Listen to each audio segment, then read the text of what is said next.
أفحسب الذين كفروا أن يتخذوا عبادي من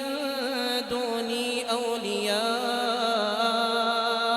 إنا أعتدنا جهنم للكافرين نزلا قل هل ننبئكم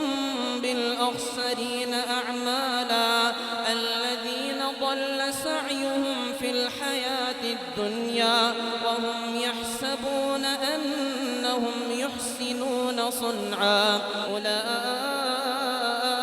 الذين كفروا بآيات ربهم ولقائه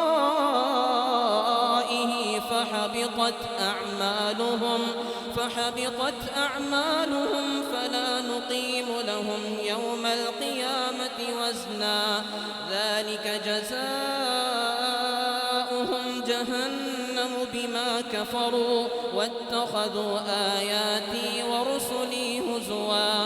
إن الذين آمنوا وعملوا الصالحات كانت لهم جنات الفردوس نزلا خالدين فيها لا يبغون عنها حولا قل لو كان البحر مدادا لكلمات ربي لنفد البحر قبل أن تنفد كلمات ربي ولو جئنا بمثله مددا قل إنما أنا بشر مثلكم يوحى إلي أنما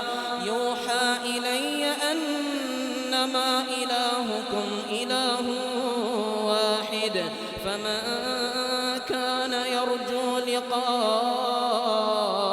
ربه فليعمل عملا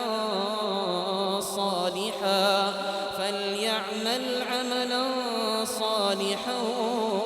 ولا يشرك بعبادة ربه أحدا.